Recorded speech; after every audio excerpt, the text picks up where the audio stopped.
Bueno, chicas, vamos a seguir. Y chicos, porque a ver, hay hombres también. Empiezo. Vamos a retomar con el capítulo de agitación, la segunda parte. Bueno, empezamos. Pasé la tarde leyendo uno de los tratados de botánica que mi amigo, el hermano Ambrose, me había obligado a aceptar como regalo de despedida. Más tarde me puse a coser. Ninguno de los dos tenía mucha ropa. Si bien viajar ligero de equipaje tenía sus ventajas, los calcetines rotos y los dobladillos descosidos requerían atención inmediata. Mi costurero me resultaba casi tan preciado como la cajita donde guardaba hierbas y medicina. Las agujas entraban y salían de la tela parpadeando la luz de la ventana. Me intrigaba cómo le estaría yendo la visita de Jamie a Jared, pero aún estaba más intrigada por el príncipe Carlos. Era la primera persona famosa que iba a conocer, y a pesar de que no creía en todas las leyendas que se habían tejido a su alrededor, mejor dicho que se iban a tejer, la verdad sobre aquel hombre era un misterio. El éxito o fracaso de la rebelión del 45 iba a depender pura y exclusivamente de su personalidad, y la que se produjera iba a depender también de otro joven, Jamie Fraser, y de mí. Disculpen, se me cayó. Lo acomodé toda la tarde. Todavía estaba absorta en las costuras y en mis pensamientos cuando el ruido de los pasos en un pasillo me hizo recordar lo tarde que era. El goteo de agua de los aleros había disminuido a medida que descendían las temperaturas, y el resplandor del sol del atardecer brillaba sobre los carámbanos que colgaban del tejado. La puerta se abrió y entró Jamie. Me sonrió distraídamente. Se detuvo en seco junto a la mesa, con el rostro absorto, como si tratara de recordar algo. Se quitó la capa, la plegó, la colgó al pie de la cama, se enderezó, fue al banco, se sentó y cerró los ojos. Me quedé sentada con la costura olvidada sobre mi regazo, observándola con interés. Poco después abrió los ojos y sonrió, pero no dijo nada. Se inclinó estudiando mi rostro con gran atención, como si no hubiésemos visto durante semanas. Por fin una expresión de asombro y de profunda revelación le cruzó el rostro, y se relajó dejando caer los hombros mientras descansaba sobre los codos y sus rodillas. «Whisky», me dijo con una inmensa satisfacción. Yo veo», respondí. «Mucho». Negó con la cabeza lentamente, como si le pesara mucho. Casi podía oír el ruido del cerebro chapoteando en el alcohol. «Yo no», dijo con voz clara. «¿Tú?» «Yo», repliqué indignada. «Tus ojos», dijo beatíficamente. Su mirada era suave y soñadora, nublada como una laguna bajo la lluvia. «¿Mis ojos? ¿Qué tienen que ver mis ojos con...?» «Tienen el color del buen whisky. Parece que el sol los iluminara por detrás.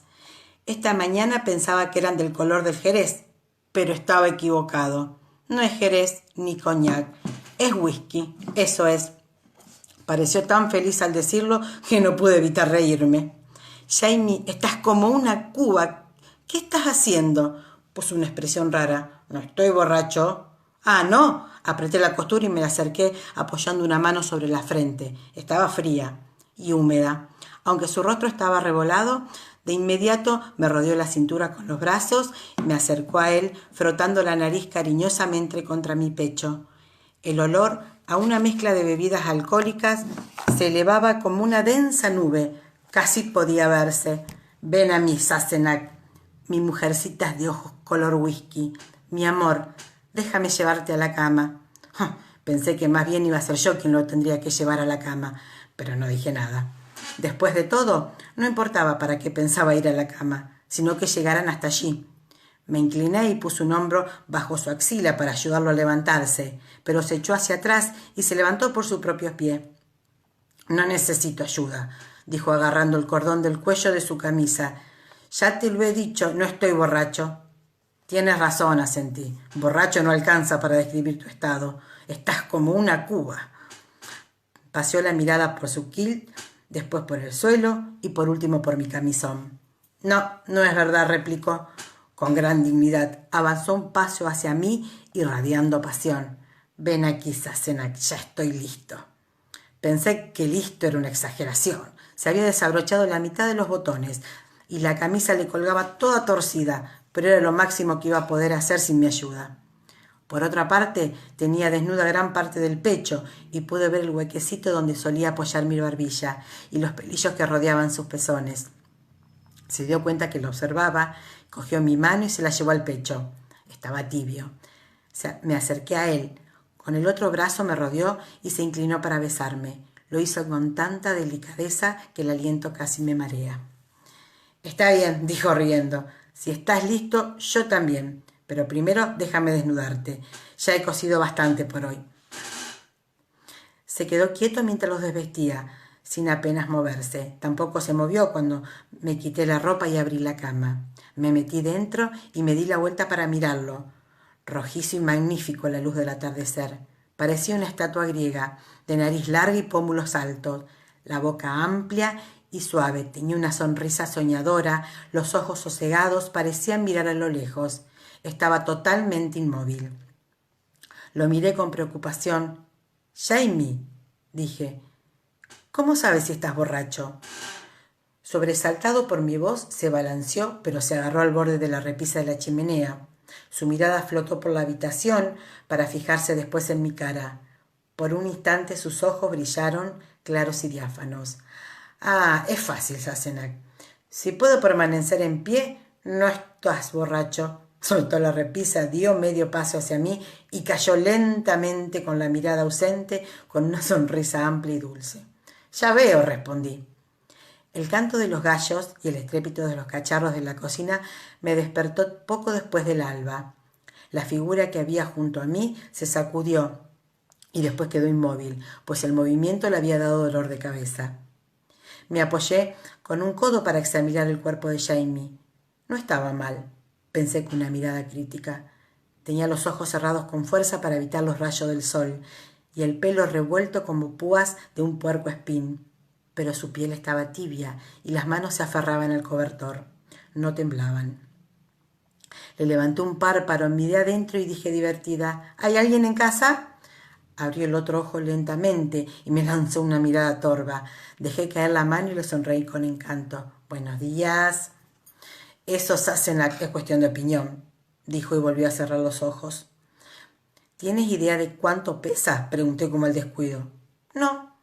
Lo repentino de la respuesta surgió no solo porque no lo sabía, sino porque tampoco le importaba. Sin embargo, presentí en mi intento. «Creo que alrededor de 2 quintales, como un jabalí de buen tamaño, pero por desgracia no contaba con bastidores que te colgaran de pie y manos y que te trajeran a casa».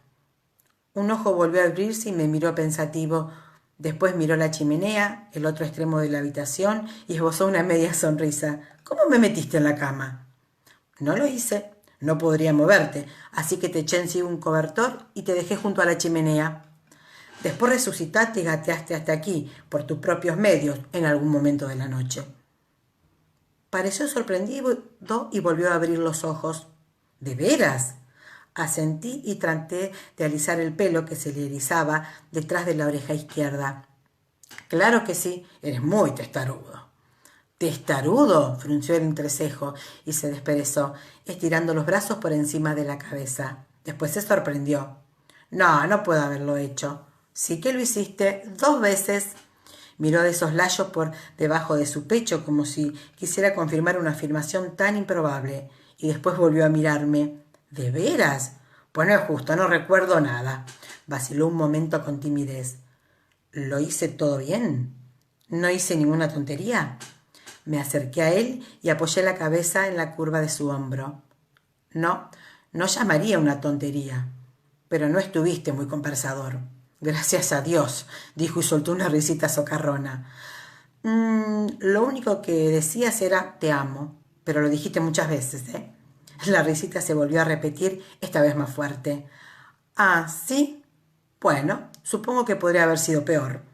Retuvo el aliento y después de una pausa giró la cabeza y olfateó con recelo la suave mechón de color canela bajo su brazo alzado. «¡Dios santo!», exclamó tratando de apartarme. «No pongas la cabeza cerca de mi axila, Sassenach. Huelo como un jabalí muerto en una semana».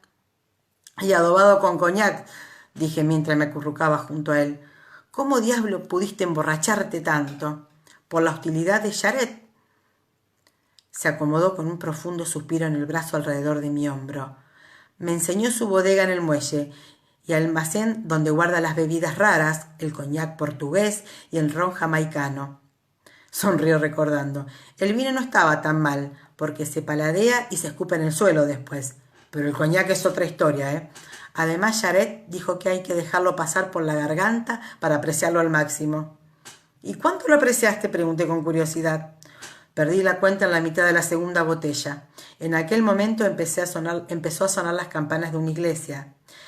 La llamada para la primera misa. James se incorporó y miró la ventana por la que entraba un sol brillante. «Dios santo, Sassen, ¿a qué hora es?» «Alrededor de las 6, supongo. ¿Por qué?» James se relajó levemente, aunque continuó sentado. «Ah, está bien entonces. Creí que era la campana del Ángelus y perdido la noción del tiempo». «Eso me parece. ¿Qué sucede?»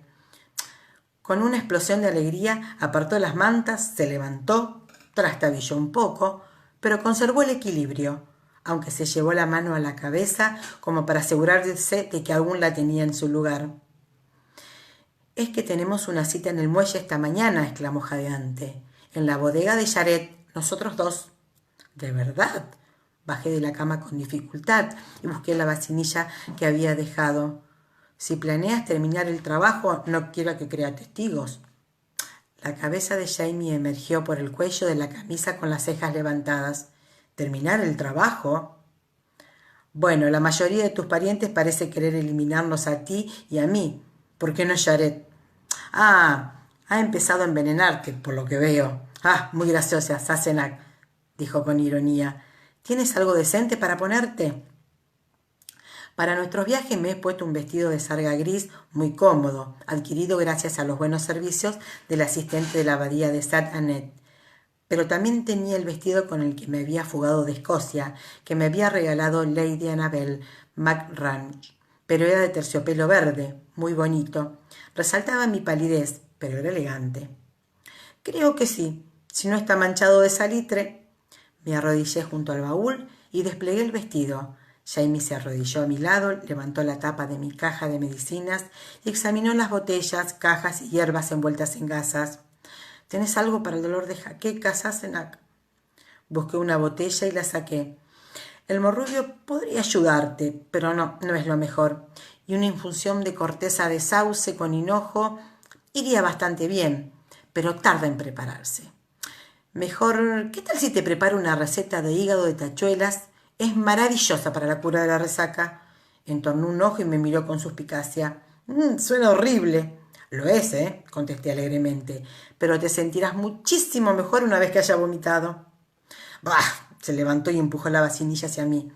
«Vomitar por la mañana es tu trabajo, Sassenach», dijo. «Hazlo y vístete, podré soportar la jaqueca». Jared Munro Fraser era un hombre pequeño, delgado, de ojos negros, con cierto parecido a su primo lejano Murtagh, el miembro del clan Fraser que no había acompañado hasta Le Havre. La primera vez que vi a Jared con una pose majestuosa ante las enormes puertas de su almacén, de manera que riadas de estribadores cargados toneles se veían obligados a rodearlo. El parecido tan evidente que parpadeé y me restregué los ojos. Al parecer Murtagh aún estaba en la posada, ocupándose de un caballo con una pata lastimada. Jared tenía el pelo lacio y oscuro, los ojos penetrantes, el físico vigoroso. Pero allí terminaba toda semejanza, y a medida que nos acercábamos con Jamie, despejando galantemente el camino a codazos con los hombres, empecé a ver la diferencia. La cara de Jared era más ovalada y no con forma de hacha como la de Murtagh, con una nariz jovial y respingona, que destrozaba el aire digno que le confería su pose erguida. Jared no era pastor ni sino mercader, a diferencia de Murtagh, cuya expresión natural era agria, sabía sonreír y nos dedicaba una amplia sonrisa mientras nos subían en empujones por la rampa hasta su presencia.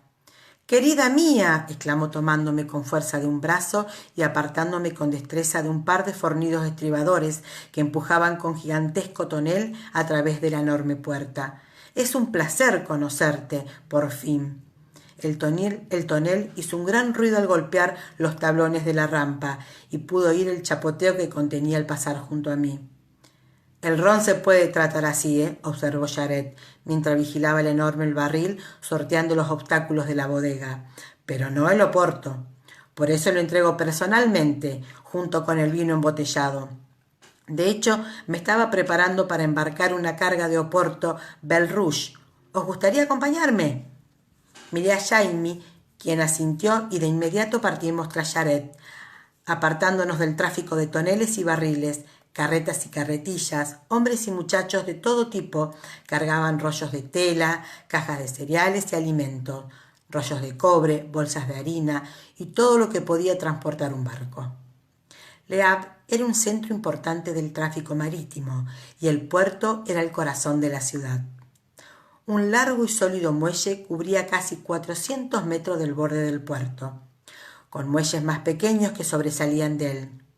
En el puerto había anclados barcos de 3 mástiles, bergantines, esquifes y pequeñas galeras, una colección completa de los buques que aprovisionaban Francia.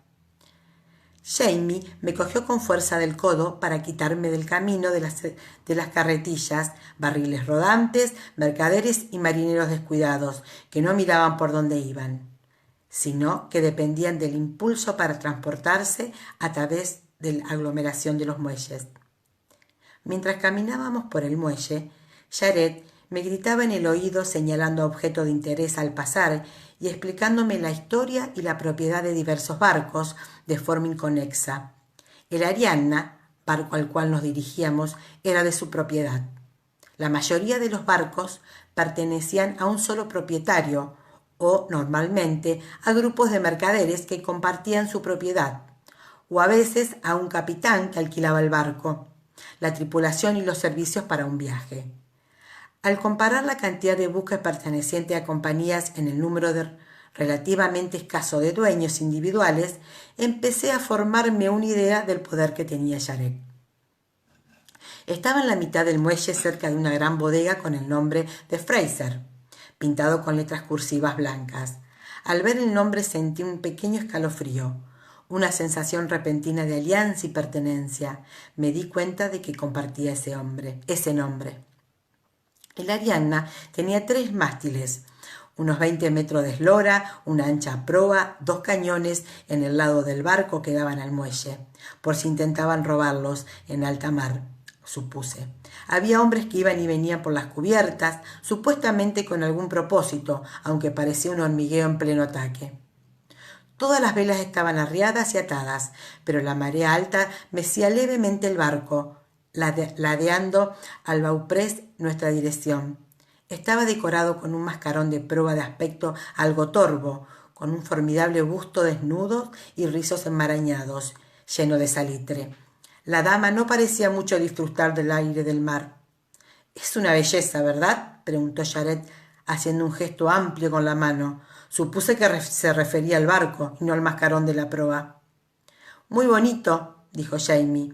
Vi que miraba con inquietud la línea de flotación del buque, donde pequeñas olas lamían el casco. Me di cuenta que no quería subir a bordo. Sabía que era un guerrero valiente, brillante, audaz y valeroso en la batalla, pero también que no le gustaba demasiado el agua. Definitivamente no era uno de esos escoceses que cazaban ballenas en Terwite o viajaban por el mundo en busca de riquezas.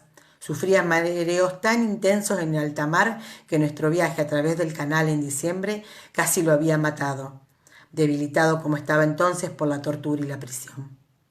Y a pesar de que la borrachera con Jared el día anterior era otro tipo de mal, tampoco había contribuido a hacerse las cosas más fáciles. Podía ver cómo se le ensombrecía la cara mientras escuchaba a su primo ensalzar la solidez y la velocidad de la Arianna. Me acerqué lo suficiente para susurrarles: «Seguramente no te pasará nada mientras estés anclado, ¿no?». «No lo sé», respondió mirando el barco con una mezcla de adversión y resignación. «Habrá que descubrirlo». Jared ya se encontraba en la mitad de la pasarela, saludando al capitán con aullidos de bienvenida. «Si me pongo verde, puedes fingir que te desmaya o algo parecido. No quedará muy bien que vomiten los zapatos de Jared». Le di una palmadita reconfortante en el hombro. «No te preocupes, te tengo fe». «No depende de mí», explicó con una última y prolongada mirada a tierra firme, «sino de mi estómago». Por suerte el barco se mantuvo bastante quieto bajo nuestros pies. Tanto Jamie como su estómago se portaron bastante bien. Quizás el coñac que nos sirvió el capitán también ayudara. «Es una buena marca», dijo Jamie mientras se paseaba el vaso por la nariz y cerraba los ojos aprobando el rico aroma. «Portugués, ¿no es cierto?» Jared rió. «¿Lo ves, Portis? Te dije que tenía un buen paladar. Es la segunda vez que lo prueba». Me mordí el interior de la mejilla y evité mirar a Jamie. El capitán, un espécimen grande y de aspecto desaliñado, parecía aburrido, pero sonrió cortésmente al mirar a Jamie, exhibiendo 3 dientes de oro. Un hombre al que le gustaba llevar sus riquezas consigo. Dijo, «este es el que va a mantener seca la bodega». Jared pareció repentinamente turbado, y un ligero rubor ascendió por la piel curtida en su rostro. Observé fascinada que tenía una oreja perforada para un pendiente y me pregunté qué clase de antecedentes le había proporcionado su éxito actual. «Sí, eso», dijo delante por primera vez de un ligero acento escocés. «Eso está por ver, pero eso creo». Eché un vistazo al puerto, a la actividad que tenía lugar en el muelle y a continuación al vaso del capitán, que éste se había bebido en 3 tragos, mientras los demás lo sorbíamos. «Portis, ¿me permites usar tu camarote un momento, por favor? Querría conversar con mi sobrino y su esposa, y veo que hay algunos problemas en la bodega de popa, por lo que parece». A esta observación bastó para que el capitán Portis saliera del camarote como un jabalí enfurecido, hablando en mezcla de español y francés, con una voz ronca que afortunadamente no comprendí. Jared se dirigió a la puerta y la cerró con firmeza tras la forma corpulenta del capitán, lo cual redujo el volumen del ruido de manera sustancial. Regresó a la diminuta mesa del capitán y volvió a llenar ceremoniosamente nuestros vasos antes de hablar. Después nos miró y sonrió otra vez, como un encantador menosprecio. «Estás preciosa, es algo más... Esta petición es algo más precipitada de lo que yo pretendía», dijo, «pero veo que el buen capitán me ha ganado por la mano». «La verdad es», alzó el vaso, de manera que los reflejos acuosos del puerto se estremecieron a través del coñac, revelando manchas de luz temblorosa sobre los herejes del latón de la cabina, «que necesito un hombre». Inclinó el vaso hacia Jamie y a continuación se lo acercó a los labios y bebió. «Un hombre bueno», especificó bajando la copa. «Verás, querida», me dijo, «puedo hacer una buena inversión en un nuevo lugar de la región del Mosela, pero no estaría tranquilo si se lo confiara a otro. Necesitaría ver las instalaciones yo mismo y supervisar su desarrollo. La empresa requeriría varios meses». Contempló la bebida de su copa de manera pensativa, haciendo girar fragamente el líquido de modo que su aroma impregnado el pequeño camarote. Yo no había bebido más que un poquito sorbo de mi copa, pero ya me sentía ligeramente mareada, más por la excitación que por el alcohol. «Es una oportunidad demasiado buena para dejarla pasar», dijo Jared. «Pero la posibilidad de hacer buenos contactos con los lagares que hoy hay en el lago de Róndano, lo que se produce allí es excelente, pero poco conocido en París. Se vendería entre la nobleza como nieve en verano». Son astutos sus ojos negros, brillaron con avaricia y a continuación me miraron con humor. Pero, dije terminando lo que le iba a decir, «no puedes dejar tu empresa sin una mano que lo guíe». «Inteligencia, además de belleza y encanto. Te felicito, primo», inclinó la cabeza hacia Jamie con una ceja ladeada en señal de aprobación. «Confieso que no estaba muy seguro de cómo proceder», dijo, y dejó el vaso sobre la mesita con el aspecto de un hombre que deja al lado la frivolidad social para ocuparse de asuntos serios. pero cuando me escribiste de Saint-Annette diciendo que tenía la intención de viajar a París, vaciló un momento, después sonrió a Jamie con un pequeño revoloteo de manos. Sé que tú, muchacho, asintió Jamie, tienes buena cabeza para los números, pero para mí tu llegada ha sido como una respuesta a mis súplicas. No obstante, he pensado que quizás sería mejor encontrarnos y familiarizarnos de nuevo el uno con el otro antes de dar el paso de hacerte una propuesta definitiva. Es decir, quería ver si yo era presentable, pensé con ironía, pero le sonreí de todos modos. Miré a Jamie y vi que encaraba una ceja. Sin duda era nuestra semana de propuestas. Para ser un proscripto sin posesiones y una posible espía inglesa, nuestros servicios estaban bastante solicitados. La propuesta de Jared resultó más que generosa. Como recompensa por la dirección de la empresa en Francia durante los 6 meses siguientes, no solo pagaría a Jamie un salario, sino que le dejaría su casa en París, con todo el personal del servicio a nuestra disposición. Ni hablar, dijo cuando Jamie quiso rechazar este último ofrecimiento. Presionó un dedo contra el extremo de su nariz, sonriéndole con encanto. Una mujer guapa presidiendo las mesas es una ventaja incomparable en el negocio de los vinos, primo. No tienes idea de la cantidad de vino que puedes vender si permite que los clientes lo prueben antes de comprarlo. Sacudió la cabeza con decisión. No, será un inmenso favor que tu esposa acepte las veladas. La idea de ser anfitriona de la sociedad parisina me intimidaba un poco. Jamie me miró alzando las cejas de manera inquisitiva, pero tragué saliva y sonreí. Asistiendo. Era una buena oferta. Si él se sentía capaz de dirigir una empresa importante, lo menos que podía hacer yo era arreglar una cena y mejorar mi alegre francés coloquial. Por supuesto, susurré, pero Jared ya había dado por sentada mi aprobación y continuó con los ojos negros fijos en Jamie. También he pensado que quizás necesitaréis una serie de operaciones en función de los otros intereses que os llevan a París. Jamie esbozó una sonrisa inexpresiva. Jared soltó una carcajada y alzó su copa de coñac. No habían dado una copa de agua para enjuagar el paladar sobre sorbos, y Jared la cogió con la otra mano. «Bien, un brindis», exclamó, «por nuestra sociedad, primo, y por su majestad». Levantó su copa, la pasó por encima de la de agua y se la llevó a los labios. Observé con sorpresa aquel extraño procedimiento, pero al parecer tenía algún significado para Jamie, ya que sonrió a Jared, alzó su propia copa y la pasó por la de encima de la de agua. «Por su majestad», repitió. Después, al ver que observaba perpleja, sonrió y explicó: «Por su majestad del otro lado del mar, Sassenach». «Ah», dije al darme cuenta, «el rey del otro lado del agua, el rey Jacobo». Esto explicaba un poco la repentina urgencia de todo el mundo por vernos a Jamie y a mí establecidos en París, lo cual, de otro modo, habría parecido una coincidencia improbable. Si Jared también era jacobita, entonces era posible que mi correspondencia con el abad Alexander fuera algo más que una coincidencia. Era muy probable que la carta de Jamie anunciando nuestra llegada fuera acompañada de otra de Alexander, explicando el nombramiento del rey. Y si nuestra presencia en París se adecuaba a los planes de Jared, entonces mucho mejor.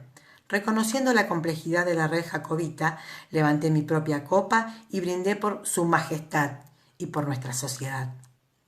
Jared y Jamie se pusieron a discutir sobre el negocio y pronto estuvieron inclinados, cabeza con cabeza, sobre un montón de hojas de papel, con el color blanco y la tinta al parecer manifiestos e instrucciones de embarque.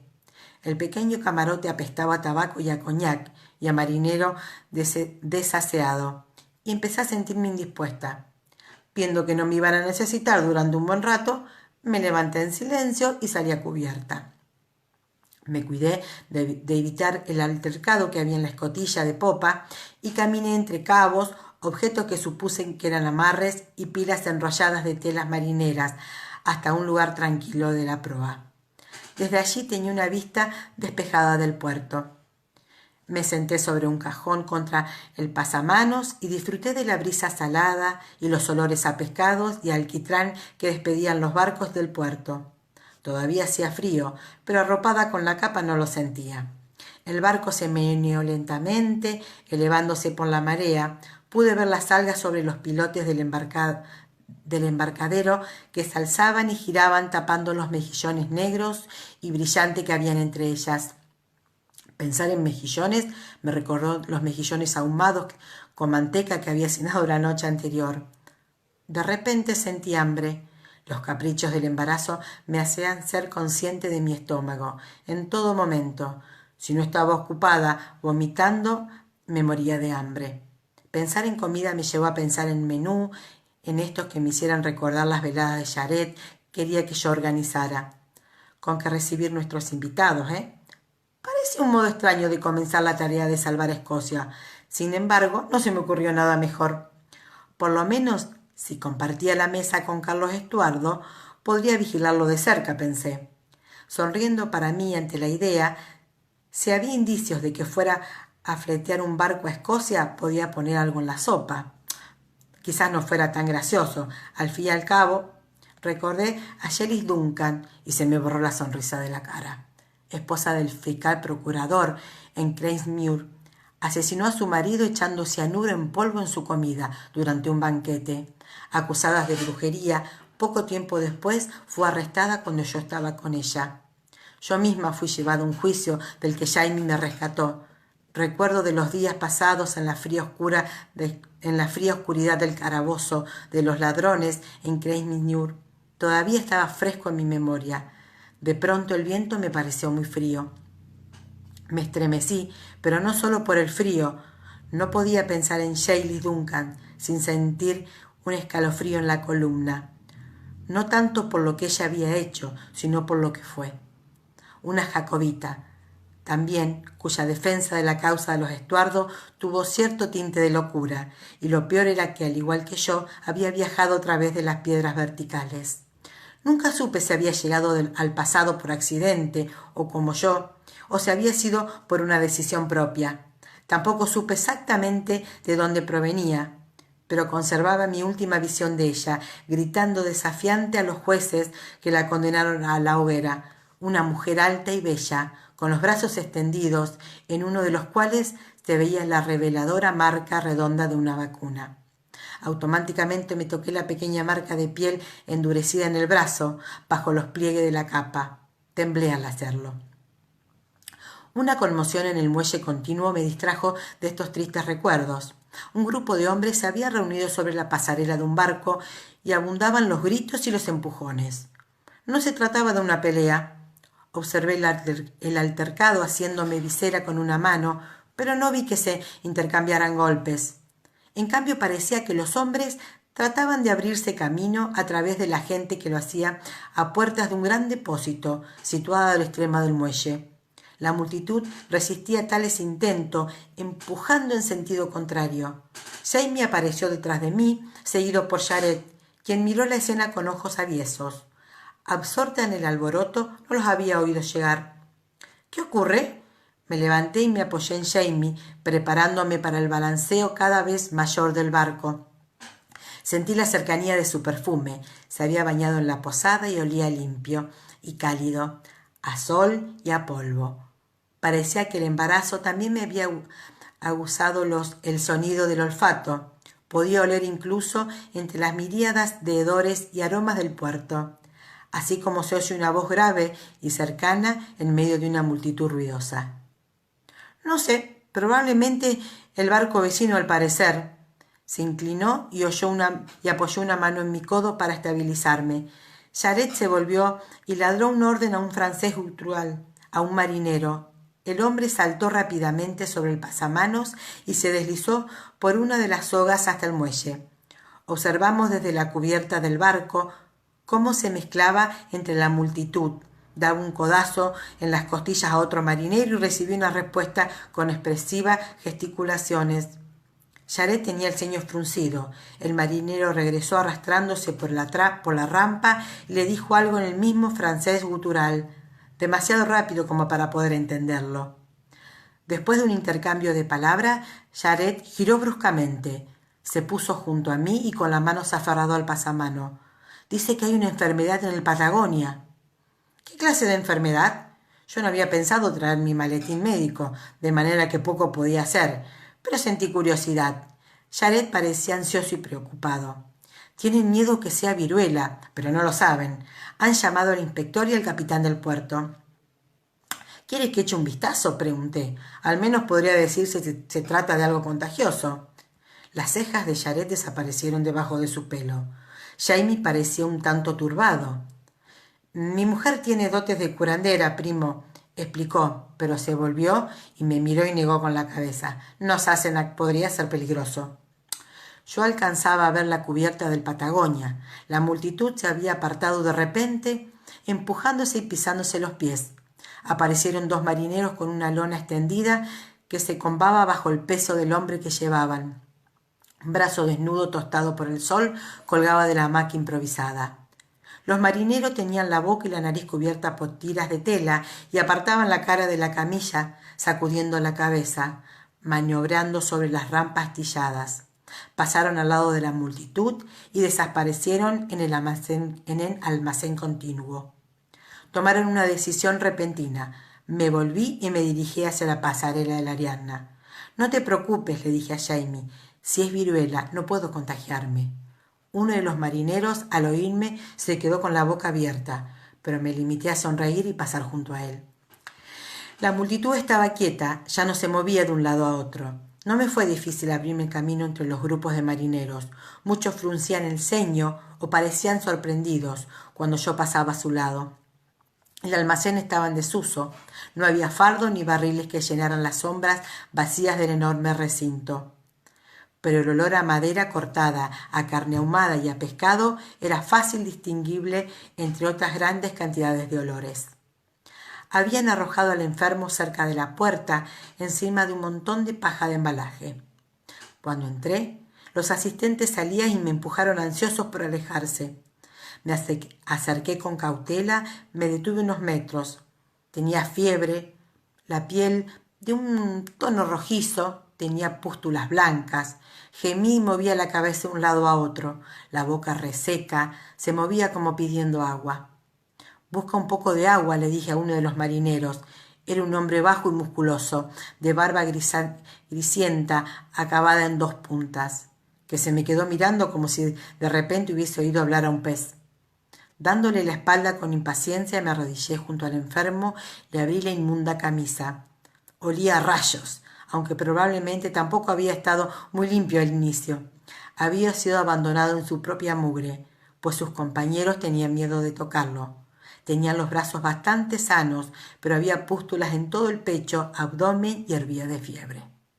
Jamie había llegado mientras yo examinaba al hombre, acompañado por Jared, un hombrecito en forma de pera y uniforme de oficial y festoneado de oro, con otros 2 hombres, uno de los cuales era un noble o algún burgués rico, a juzgar por su atavío.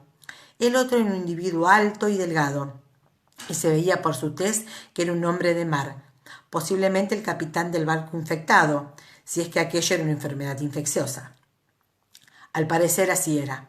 Yo había visto muchos de esos casos de viruela en parte poco civilizadas del mundo a las que me había llevado mi tío Lam, un eminente arqueólogo.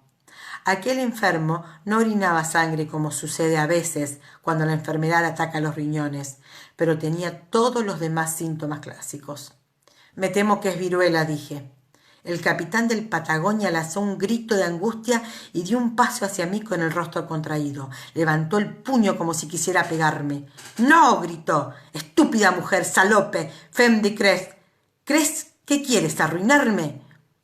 Esta última palabra fue acompañada por un sonido gutural, pues Jamie le apretó la garganta con una mano, mientras que con la otra lo cogió del cuello de la camisa, levantándolo del suelo. «Preferiría que se dirija a mi esposa con respeto, señor», le dijo suavemente. El capitán, con el rostro morado, logró asentir, y Jamie lo soltó. Dio un paso atrás, jadeando, y se ocultó detrás de su compañero como buscando refugio, mientras se frotaba la garganta. El pequeño oficial barrigón se inclinó con cautela sobre el enfermo, mientras sostenía en la nariz de éste un pomo grande de plata cargado de una cadena. El ruido de afuera cesó como la multitud volvió a apartarse del almacén para abrir paso a otra camilla. El enfermo se sentó de repente. El oficial se asustó tanto que casi se cayó. El enfermo miró a su alrededor, puso los ojos en blanco y volvió a caer a la paja, como si lo hubiera tumbado de un hachazo. No había sido así, pero el resultado final era el mismo. «Está muerto», dije de forma innecesaria. El oficial, recuperando su dignidad, junto con su bola aromática, intervino otra vez, miró el cuerpo de cerca, se enderezó y anunció: «Viruela. La señora está en lo cierto. Lo siento, monsieur Lecomet, pero como usted conoce la ley tan bien como los demás». El interpelado suspiró, me miró frunciendo el entrecejo y luego volvió los ojos hacia el oficial. «Estoy seguro de que esto puede ser, Monsieur Pamplonés. Por favor, conversemos en privado». Se acercó a la cabina del contramestre, que se encontraba a cierta distancia, una pequeña estructura descuidada dentro de un edificio más grande. Monsieur Lecomet, un noble tanto para su atavío como para su título. Era delgado y elegante, de cejas espesas y labios finos. Se notaba que estaba acostumbrado a salirse con la suya. Pero el oficial retrocedió, interponiéndose las manos como en defensa propia. «No, monsieur Lecomet», dijo, «je le regrette, je ne sais pas impossible». «No puede hacerse. Ya hay demasiadas personas enteradas. La noticia se ha extendido por todo el puerto». Miró como impotencia a Jaime y a Jaret. Después le hizo un gesto hacia la puerta del almacén, donde se veía la silueta de innumerables espectadores con el sol del atardecer dotándolos de halos dorados. «No», repitió. Sus rasgos se endurecieron. «Debéis excusarme, monsieur y madame», añadió tras una pausa, como si acabara de advertir mi presencia. «Debo iniciar el procedimiento para la destrucción del navío». El capitán emitió un grito ahogado al oír esto y agarró de la manga, pero se soltó y el oficial salió a toda prisa del edificio. Tras su partida, el ambiente se volvió un poco tenso. Monsieur Lecomet, el capitán, me miraba con furia. Jaime tenía una expresión amenazante. El muerto tenía la mirada vacía en el techo a 12 metros de altura. El conde se dirigió hacia mí, le brillaban los ojos. «¿No se da cuenta de lo que ha hecho?», me espetó. «Le advierto, madame, pagará por esto». Jaime se dirigió de inmediato hacia el conde, pero Jaret fue más rápido, lo cogió del brazo, me empujó con suavidad hacia la puerta y susurró algo ininteligible al apresumbrado capitán, que se limitó a sacudir la cabeza. «Pobre tipo», dijo Jaret, una vez fuera meneando la cabeza. «Uf». Hacía fresco en el muelle, con un viento gris y frío. Mecía los barcos anclados. No obstante, Jaret se restregaba la cara, el cuello, con un discordante pañuelo de lona que había sacado del bolsillo de su chaqueta. «Vamos, muchachos, buscamos una taberna. Necesito un trago». Resguardados y fuera de peligro en el piso superior de una de las tabernas del puerto, con una jarra de vino sobre la mesa, Jaret se dejó caer en una silla abanicándose y soltó una bocanada de aire. «¡Dios, qué suerte!». Vertió un gran chorro de vino en su copa, lo bebió, se sirvió otro. Al ver que lo observaba sorprendida, sonrió y empujó la jarra en mi dirección. «Una copa del vino, muchacha», explicó. «Y otra, esto que sirve para limpiar el polvo. Tráguelo rápido antes de que tenga tiempo de saborearlo y cumplirá su función». Siguiendo su propio consejo, vació su copa y volvió a coger la jarra. Me di cuenta de lo que había pasado el día anterior con Jaime. «¿Buena suerte o mala suerte?», pregunté a Jaret con curiosidad. Supuse que la respuesta sería mala, pero su entusiasmo era excesivo para deberse al vino tinto, que se parecía mucho al ácido de una batería. Dejé mi propio vaso como la esperanza de que el esmalte de mis muelas siguiera intacto. «Mala para el conde de Saint-Germain, buena para mí», resumió. Se levantó, espió por la ventana. «Buena, Muy buena, repitió, mientras se sentaba otra vez con aire satisfecho. Al anochecer el vino estará a salvo en nuestra bodega, sano y salvo. Jamie se reclinó sobre su silla, estudiando a su primo con una ceja enarcada y una sonrisa en los labios. Debemos entender que la embarcación del conde de Saint-Germain también transportaba bebidas, primo. Una amplia sonrisa se extendió por la cara de Jared, dejando al descubierto los dientes de oro en la parte inferior, lo que le daba un aspecto de pirata. El oporto más añejo de Pinao, dijo. Le costó una fortuna, la mitad de la cosecha de los viñedos de Noval, y ya no queda más este año. Y por supuesto que la otra mitad es la que están descargando en tu bodega. Yo empezaba a comprender la satisfacción de Jared. Exacto, hija mía, exacto, respondió sonriendo, casi felicitándome ante la idea. ¿Sabéis por cuánto se podrá vender en París? Preguntó inclinándose hacia adelante y dejando el vaso sobre la mesa con un golpe. Una cosecha limitada y tengo el monopolio y la ganancia de todo el año. Me puse de pie, miré por la ventana en la Ariadna, ya se notaba más alto en el agua, a medida que las redes de cargas que colgaban de botavara se empilaban en la cubierta de popa y los hombres descargaban el vino botella por botella en carretillas para el viaje hasta el almacén. No quiero acompañar tu alegría, le dije un poco con timidez, pero tu oporto no viene en el mismo lugar que el cargamento de Saint-Germain. Así es, Jared se acercó hasta colocarse junto a mí, entornando los ojos hacia la procesión de estibadores que había abajo. Noval hace el mejor oporto de toda España y Portugal. Me había gustado comprar toda la cosecha, pero no tenía suficiente capital. ¿Por qué lo decís? Si los barcos provienen del mismo puerto, existe la posibilidad que algunos de tus marineros hayan contraído también la viruela. La idea lo hizo palidecer a Jared, quien se sirvió más vino. Dios, espero que no, dijo respirando con dificultad al dejar la copa sobre la mesa. Pero creo que todo irá bien, dijo dándose ánimos. Ya se ha descargado la mitad del oporto. De todos modos será mejor que hable con el capitán, añadió poniéndose serio. Le diré que despida a los hombres tan pronto les pague, y si alguno parece enfermo, debe pagarlo de inmediato y despacharlo.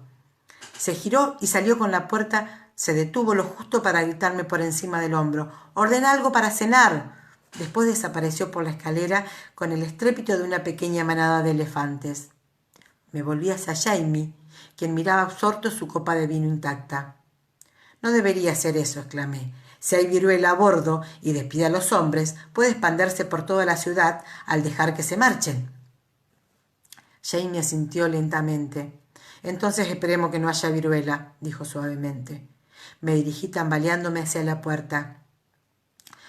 «Pero no deberíamos hacer algo, por lo menos, no sé, examinar a sus hombres y decirles qué deben hacer con los cuerpos de los otros barcos y...» Sassenach, la voz profunda todavía suave, pero tenía una nota de advertencia. «¿Qué?». Me di la vuelta y lo vi inclinado mirándome por encima del borde de su taza.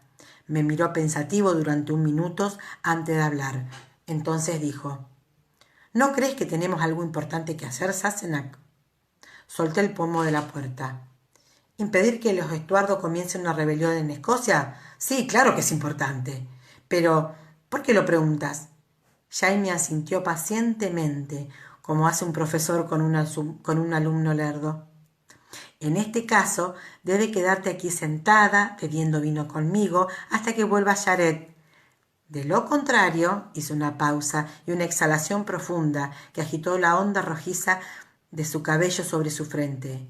«Puedes ir a un muelle lleno de marineros y mercaderes que creen que una mujer en un barco trae mala suerte y que ya están haciendo correr el rumor de que le echaste una maldición al barco de Saint-Germain y les dices lo que debes hacer. Con suerte tendrán demasiado miedo como para violarte antes de cortarte la garganta y arrojarte al agua, y a mí después. Eso si Saint-Germain no te estrangula antes. ¿No has visto la expresión de su cara?». Volví a la mesa, me senté de una manera un poco brusca, me temblaban las rodillas. «Sí», dije, «pero ¿tú crees que podría...?» «No se atrevería». Jamie enmarcó las cejas y empujó una copa de vino hacia mí. Podría y se atrevería, y si pudiera hacerlo sin levantar sospecha, por el amor de Dios, Sassenach, le has hecho perder las ganancias de un año, y no parece el tipo de persona que se tome semejantes pérdidas con filosofía, ¿eh? Si no hubiera dicho al inspector del puerto que había viruela en voz alta frente a los testigos, todo podía haberse arreglado con unos cuantos sobornos. Pero tal como están las cosas, ¿por qué crees que Jared nos ha traído aquí rápido? ¿Para probar la calidad del vino? Sentí los labios rígidos, como si hubiera bebido vitrolo de la jarra. ¿Quiere decir que estamos en peligro? Jamie volvió a reclinarse asintiendo. Por fin lo has entendido, dijo con suavidad. Supongo que Jared no habrá querido alarmarte. Habrá ido a buscar a algún guardia y después supervisar la tripulación. Él estará a salvo, todo el mundo lo conoce y a su tripulación está en el puerto. Me froté la carne de gallina de los brazos. Había un fuego vivaz en la chimenea y el cuarto estaba cálido y ahumado. Sin embargo, sentía frío. ¿Cómo estás tan seguro de lo que el conde de Charlemagne es capaz de hacer? No dudaba en absoluto de Jamie. Recordaba bien la malévola y oscura mirada del conde me había dirigido en el almacén, pero me preguntaba si conocía a aquel hombre. Jamie tomó un sorbo pequeño de vino, hizo una mueca y lo dejó sobre la mesa. Por un lado, tiene fama de ser cruel, entre otras cosas, y a oír hablar de él cuando vivía en París, aunque tuve la suerte de no cruzarme con él por aquel entonces. Por otra parte, Jared pasó algún tiempo advirtiéndomelo ayer en su principal competidor en París. Apoyé los codos en la mesa, la barbilla sobre las manos entrelazadas. Lo he estropeado todo, ¿no? Dije apenada. No te he hecho quedar muy bien. Sonrió, se levantó y se colocó detrás de mí, inclinándose para rodearme con los brazos. Yo seguía algo perturbada por las repetidas revelaciones, pero me sentí mucho mejor al notar su fuerza y su cuerpo detrás de mí. Me besó ligeramente la coronilla. No te preocupes, Sassenach, me consoló. Puedo cuidarme solo y también, si me lo permites. Lo dijo en un tono de broma, pero también de interrogación. Sentí recostando la cabeza sobre su pecho. Te lo permitiré, dije. Los ciudadanos de Lat merecen correr el riesgo de contagiarse de viruela. Pasó casi una hora antes de que Jared regresara con las orejas rojas por el frío, pero con la garganta intacta y aparentemente en plena forma. Me alegré al verlo.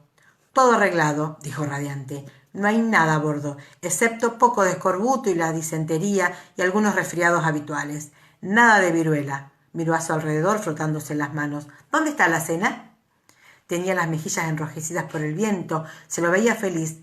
Parecía que tratar con competidores que ajustaban cuentas asesinando a gente formaba parte de su trabajo cotidiano. ¿Por qué no? Pensé. Después de todo, era un maldito escocés. Como confirmando la dicha opinión, Jared ordenó la cena, consiguió un vino excelente enviando a sus hombres a buscarlo a su propia bodega y se sentó a discutir con Jamie sobre el modo de tratar con los mercaderes franceses.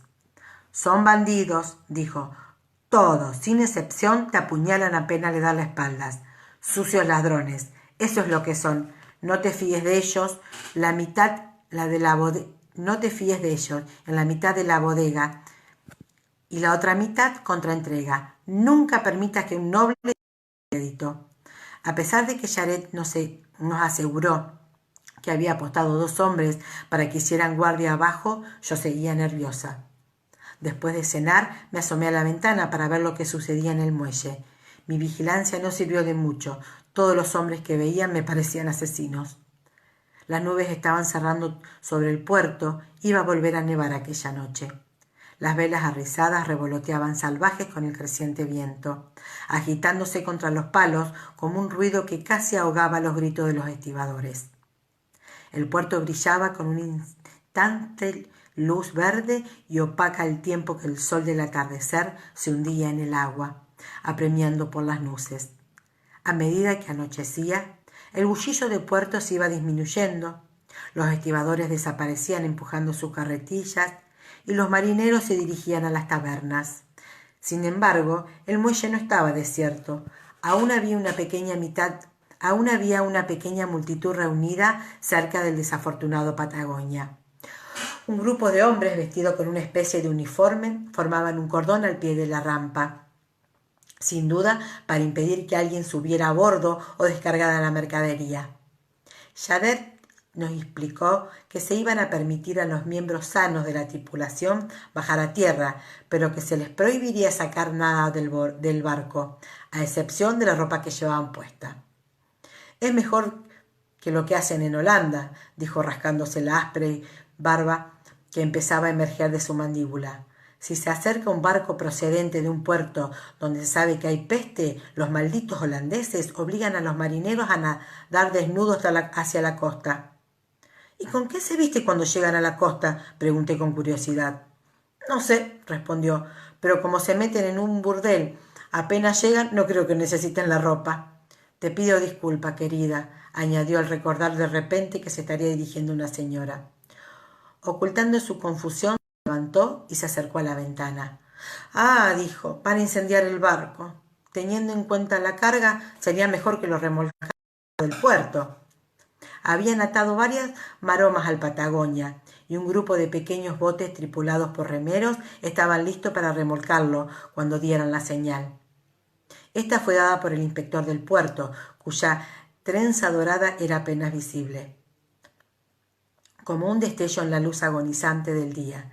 Gritó agitando ambas manos lentamente, adelante y hacia atrás de su cabeza como un semáforo. El capitán de los botes y galeras repitió su grito. Las maromas se elevaron lentamente a medida que se tensaban, y el agua se escurrió por las pesadas espirales de cáñamo con un chapoteo audible en medio del silencio que resonó en los muelles. Los gritos de los remolcadores eran lo único que se oía mientras el casco oscuro del barco condenado a muerte crujía. Se estremecían y vibraban en dirección del viento, y sus mortajas gemían al iniciar su último y breve viaje. Lo dejaron en medio del puerto, a una distancia segura de los demás barcos. Su cubierta había sido empapada con petróleo, y mientras retiraban las maromas y las galeras se apartaban, el inspector del puerto se levantó de su asiento en el bote que lo había llevado remando. Se inclinó con la cabeza cerca de una de las figuras sentadas, enderezó con el brillante y repentina llama de una antorcha en la mano. El remero que estaba detrás de él se inclinó hacia atrás cuando el inspector estiró el brazo y arrojó la antorcha a un pesado palo envuelto con trapos empapados en petróleo. La tea dio varias vueltas en el aire. El fuego se redujo a un brillo azul y aterrizó fuera de nuestra vista, de la barandilla. El inspector no esperó a ver los resultados de su acción. Se sentó de inmediato, gesticulando nerviosamente al remero que se inclinó sobre los remos, alejando el bote por el agua oscura. Durante un largo instante no ocurrió nada, pero la multitud del muelle se quedó quieta, susurrando en voz baja. Podía ver el reflejo pálido del Jaime flotando sobre el mío en un cristal oscuro de la ventana. El cristal estaba frío y se empañaba rápidamente con nuestro aliento. Le froté con el borde de mi capa. «Mira ahí», susurró Jaime. Una pequeña línea azul brillaba, se elevó de repente detrás de la barandilla, seguida de una llama vacilante. Los obenques delanteros se convirtieron en líneas anaranjadas contra el cielo. Poco después, las lenguas de fuego danzaban por las barandillas impregnadas de petróleo. Una vela plegada estalló en llamas. En menos de un minuto se quemaron los obenques y la vela principal se despegó como una hoja de fuego. Las llamas se esparcieron demasiado rápido para que pudiera contemplar el avance, que pareció encenderse de inmediato. «Ahora la bodega arderá en un minuto, será el mejor momento para escapar, nadie nos verá». Tenía razón. Cuando salimos por la puerta de la taberna, aparecieron 2 marineros junto a Jaret, 2 de sus hombres armados con pistolas y porras. Pero nadie nos vio. Todo el mundo miraba hacia el puerto, donde la estructura del Patagonia parecía un esqueleto negro en llamas. Hubo una especie de explosiones, tan cerca una de otra que parecía el tableteo de una ametralladora. Después una gran explosión se elevó desde el centro del barco, como una fuerte chispa de madera quemada. «Vámonos», Jaime me cogió del brazo con firmeza. No protesté, seguimos a Yaret escoltados por los marineros y salimos del muelle, como si hubiéramos sido nosotros los que hubiéramos iniciado el fuego. Bueno, hasta acá llegó este capítulo y bueno, espero que les haya gustado. Nos vemos mañana con otro nuevo capítulo. Adiós.